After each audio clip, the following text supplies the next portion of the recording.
¿Por qué un factor de índole psicológica, como atreverse a mirar hacia a la lejanía en el espacio y a la lejanía en el tiempo, resulta ser un factor decisivo a la hora de entender los grandes avances que en la historia se han producido desde el Renacimiento hasta ahora?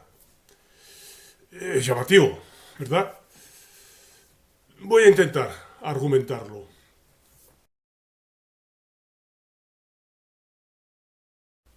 La lejanía ha producido al hombre un vértigo inhibitorio a lo largo de casi toda su historia. El ojo y la mente casi siempre han estado exclusivamente adaptados a lo inmediato, como temiendo dejar de dar preeminencia al tacto, que es el sentido más antiguo de todos en los seres vivientes. Los demás sentidos fueron más tarde apareciendo en la evolución a modo de complicaciones y artificios que se superponían a aquel sentido fundamental, el del tacto. Largas edades de aprendizaje fueron precisas para que la orientación visual alcanzara la seguridad que al animal ofrecía originariamente el tacto. Tan pronto como el hombre, dice Wilhelm Boehringer, citado por Ortega, tan pronto como el hombre se hizo bípedo, tuvo que confiarse a los ojos y debió padecer a raíz de ello una época de vacilación e inseguridad. Y es que el espacio visual es más abstracto, más ideal, menos cualificado que el espacio táctil. Es por ello que el agorafóbico, argumenta Boehringer, es decir, la persona que no ha conseguido adaptarse bien a este nuevo reino de lo visual frente a lo táctil, no se atreve a lanzarse en línea recta por medio de la plaza, que se presenta ante él como un inquietante espacio visual, vacío, sino que se escurre junto a las paredes y palpándolas amortigua en alguna medida su vértigo. Otro ejemplo de este vértigo, de esta agorafobia que se produce al dejar de tener agarraderos táctiles sobre los que apoyarse, lo encontramos en la arquitectura de los antiguos egipcios. Dice Boehringer a este respecto: recuérdese en esta conexión de ideas la agorafobia que se hace claramente patente en la arquitectura egipcia. Mediante innumerables columnas sin función constructiva, se procuraba destruir la impresión del espacio vacío y dar al ojo desamparado garantías de apoyo.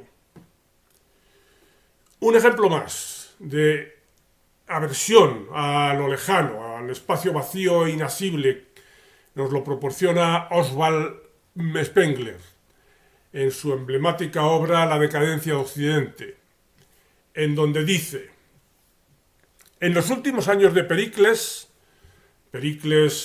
fue un estadista y general ateniense que gobernó en Atenas entre el 461 y el 429 a.C., en los últimos años de Pericles,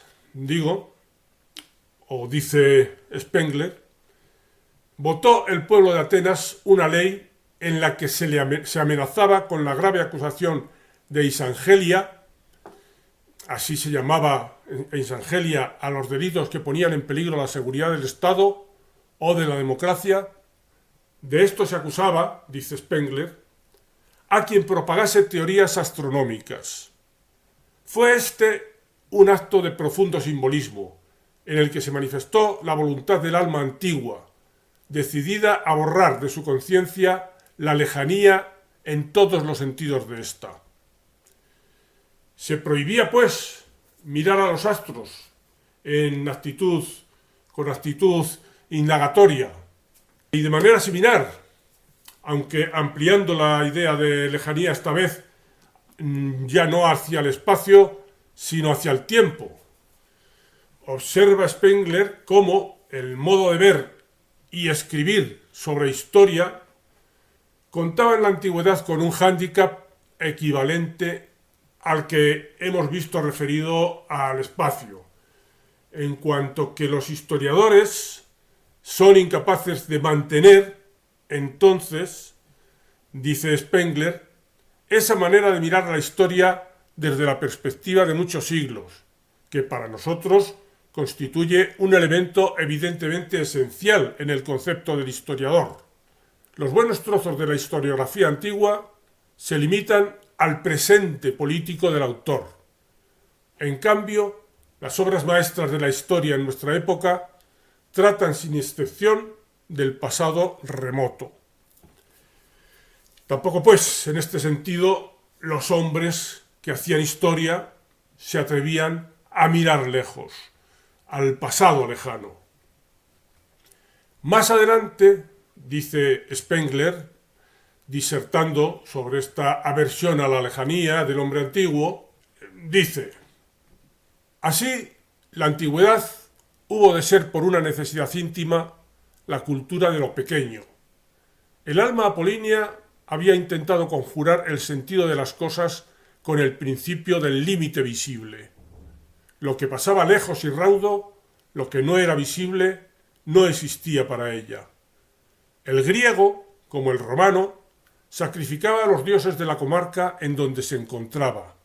Las demás deidades desaparecían de su horizonte visual. La lengua griega no tiene palabra para designar el espacio, e igualmente le faltaba al griego el sentimiento, tan nuestro, del paisaje, de los amplios horizontes, de los panoramas, de la perspectiva que incluye la lejanía. Faltábale también el concepto de la patria, que se extiende a lo lejos y comprende una gran nación. La patria, para el hombre antiguo, es el territorio que su vista abarca desde la torre de su ciudad natal. Lo que haya tras esos límites ópticos de un átomo político es el extranjero y hasta el enemigo. La polis es la más pequeña de todas las formas de Estado imaginables. Su política es la política de la proximidad, muy en oposición a nuestra diplomacia, que es la política de lo ilimitado. Y en fin, dice también Spengler, la palabra lejanía tiene un doble sentido bien característico. En la historia significa el futuro. En la naturaleza, la distancia espacial. Las lejanías panorámicas, las nubes, el horizonte, el sol poniente, son impresiones que van indefectiblemente unidas al sentimiento de algo futuro. El poeta griego niega el futuro y por consiguiente ni ve ni canta esas cosas. Entregado al presente no tiene sentido más que para lo próximo. Y respecto de esta falta de consideración a lo lejano, que es también el futuro, dice asimismo Spengler: ninguna ciudad antigua emprendió la obra de desecar un pantano o de roturar un monte o de introducir nuevos métodos o nuevas especies vegetales o animales. Se dejaba llegar el futuro sin intentar siquiera actuar sobre él. La capacidad de distanciarse de lo inmediato, de lo que puede tocarse, en suma, la lejanía, es un descubrimiento de los tiempos modernos. Petrarca, reconocido como el primer hombre del Renacimiento, dice Spengler que sentía lo histórico, volvía la mirada hacia los mundos lejanos, anhelaba toda lontananza. Fue el primero que emprendió la ascensión a una montaña alpina y su intención, al subir al Mont Ventoux, en Provenza, fue precisamente observar la lejanía. Subió, en efecto, Petrarca al Monte Ventoso, dice también Ortega, y cuando llegó a lo alto, su impresión fue tal que ingenuamente nos lo refiere, no se le ocurrió sino ponerse a leer las confesiones de San Agustín, que llevaba en la faltriquera, y caer en profunda meditación sobre su destino. Esa misma actitud de confrontación con la lejanía, convertida ya en disposición vital, fue lo que permitió los grandes viajes de Colón y del Cano. Se vio la perspectiva hacia la posibilidad de los grandes viajes de exploración y de descubrimiento. Y también las investigaciones astronómicas de Galileo fueron posibles, esas mismas que estuvieron prohibidas en tiempos de Pericles. O asimismo, la aparición de la idea de progreso, que precisa de la capacidad de mirar hacia esa clase de lejanía que es el tiempo futuro.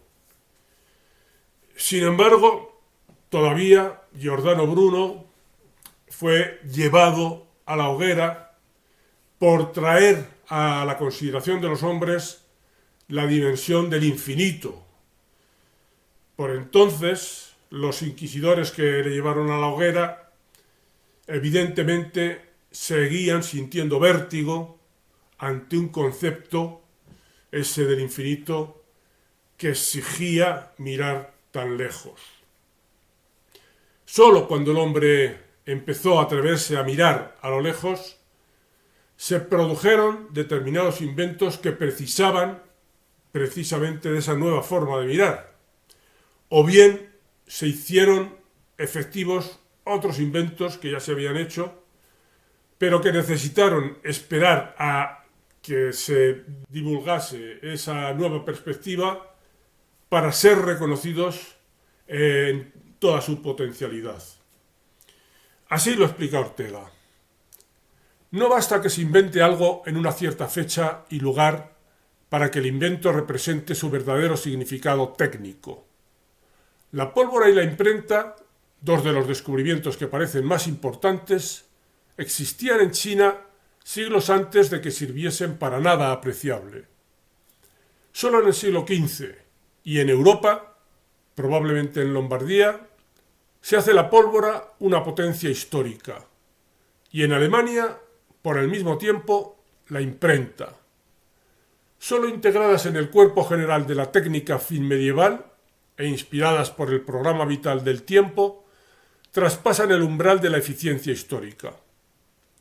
La pólvora como arma de fuego y la imprenta son auténticamente contemporáneas de la brújula y el compás. Los cuatro, como pronto se advierte, de un mismo estilo, muy característico de esta hora entre gótica y renacentista, que va a culminar en Copérnico. Noten ustedes que estos cuatro inventos obtienen la unión del hombre con lo distante. Son la técnica de la actio in distans, que es el subsuelo de la técnica actual. El cañón pone en contacto inmediato a los enemigos lejanos. La brújula y el compás al hombre con el astro y los puntos cardinales. La imprenta al individuo solitario, ensimismado, con esa periferia infinita en espacio y tiempo, infinita en el sentido de no finito, que es la humanidad de posibles lectores. La lejanía, el infinito, el espacio inconmensurable, son categorías que el hombre moderno incorporó a su forma de mirar. Gracias a ello, la ciencia y la tecnología empezaron a producir instrumentos con los que intentar manejar todo ese universo que las nuevas perspectivas hicieron aparecer. También la angustia del hombre ante los abismos que con esas perspectivas aparecían ascendió de nivel. Cuenta Émile Michel Cioran una curiosa historia que puede servirnos de colofón para este vídeo. Dice: cuando era estudiante leí un libro acerca de la literatura española contemporánea que recogía la anécdota de un campesino que al subirse a un vagón de tercera y descargar el inmenso bulto que llevaba encima, exclama: ¡qué lejos está todo! Me impresionó tanto esa frase, dice Cioran, que con ella titulé un capítulo de mi primer libro en rumano. El ferrocarril al que se refiere la anécdota es uno de esos grandes inventos que el hombre se hizo capaz de realizar precisamente cuando descubrió la lejanía y algunas maneras de afrontarla. Hasta aquí este vídeo sobre el descubrimiento de la lejanía. Hasta otro vídeo, amigos.